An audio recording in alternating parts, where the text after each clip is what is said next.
in Next Generation Journalist, I know that you go through some areas which you think are particularly fertile ground for the entrepreneurial journalist. Maybe we can have a look at some of those. One of them, I think you say, is specialise in a single journalistic skill, and you talk about, for instance, freedom of information requests as a specialism. Can you tell us a bit about that thought? Well, this whole idea is, again, it's about, I mean, the whole theme of the book is asking the reader to, first of all, really think, ask themselves some tough questions and really think, what is it about being a journalist that I really love? Why have I gone through this whole process of going training and working, doing internships for free? What is it I really love? And then trying to build a business around that. So whatever business you end up doing, you were always doing what you love doing. And so this kind of chapter is saying, well, what if there's one particular skill that you have that you just really get a kick out of doing?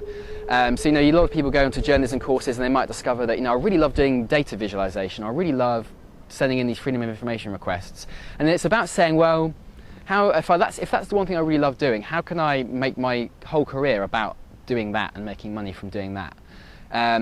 So I mean, I've kind of put these all things in as suggestions to kind of get people's kind of thinking. I mean, there's certainly, you could possibly make, if you're really determined to, I think you really could make freedom of information requests, a business. And we're seeing things like, Help Me Investigate, the website that's now looking at active kind of business models to do that. Another thing you talk about is aggregating the news, and you pick up on something Clay Shirky says, which is that he wouldn't create any news. He would just basically sift and focus it for a particular audience. How would that work? Well, that's already working, in fact. And if you look at some of the news websites that are really successful today, I'm thinking TechCrunch and Mashable and the Huffington Post as 3 examples. They all do that. They all, rather than spending their time hiring lots and lots of journalists and kind of and spending all their time generating new content, one of the main things they do is aggregate content and then create on top of that. But the focus of that and the point of that is, rather than just being a place where news feeds come together, they build up this reputation as being the homepage for tech news. That's why people go to TechCrunch or Mashable, because if they go to that website, they're going to get pretty much, if anything happens in that world today, that's where they'll find it, and they'll get the kind of TechCrunch or the Mashable spin on that.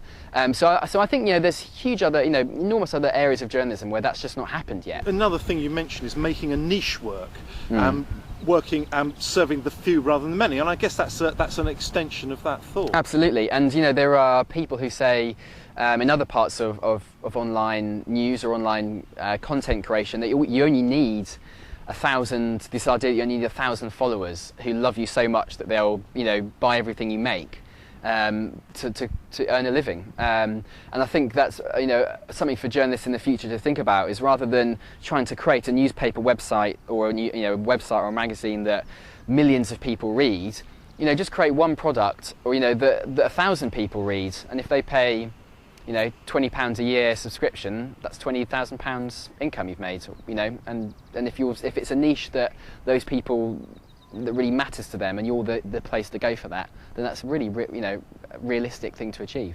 Another thing that I found really intriguing was you talk about launching a journalism collaborative, and you give the example of Magnum Photos. Any particular examples of that area that have worked? Yes, I mean, we're starting to see other ones of those emerge now, and this year I think it's been a real kind of theme.